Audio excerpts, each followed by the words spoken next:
വചനസാരം വചനസാരം.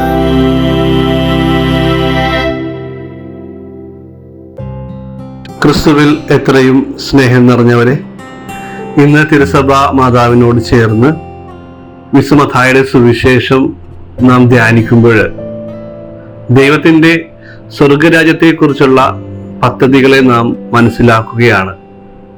ഒരു മനുഷ്യൻ്റെ പാപം എത്ര വലുതാണെങ്കിലും ജീവിതത്തിൽ ഏത് സമയത്തും പാപത്തിൽ അകപ്പെട്ടിരിക്കുകയാണെങ്കിൽ, എത്ര ആഴമുള്ള പാപമാണെങ്കിലും കർത്താവിൻ്റെ കൃപ അതിനേക്കാൾ വലുതാണെന്നും ജീവിതത്തിൽ ദൈവത്തെ നഷ്ടപ്പെട്ടു പോയി എന്ന് മനസ്സിലാക്കി ദൈവത്തിൻ്റെ സ്നേഹത്തിലേക്ക് തിരികെ വരുവാൻ ആരും വൈകിയിട്ടില്ല, ഇപ്പോഴും അതിനുള്ള സമയമാണ് എന്ന് ഓർമ്മിപ്പിക്കുന്ന ഒരു സുവിശേഷ ഭാഗമാണ് മുന്തിരിത്തോട്ടത്തിലെ വേലക്കാരുടെ ഈ സുവിശേഷ ഭാഗം.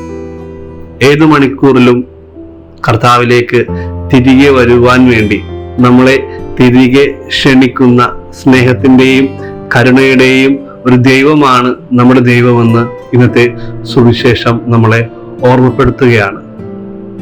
വിശുദ്ധിയിൽ ജീവിക്കുന്നവര് വിശുദ്ധിയിൽ വളരുവാനും, പാപാവസ്ഥയിലായിരിക്കുന്നവര് ദൈവസ്നേഹം മനസ്സിലാക്കി ആ സ്നേഹത്തെ അനുഭവിക്കുവാൻ വേണ്ടി തിരികെ ക്ഷണിക്കുന്ന ഒരു സുവിശേഷ ഭാഗം. നമുക്ക് നമ്മുടെ ജീവിതത്തിലെ പാപാവസ്ഥയെ മനസ്സിലാക്കാം.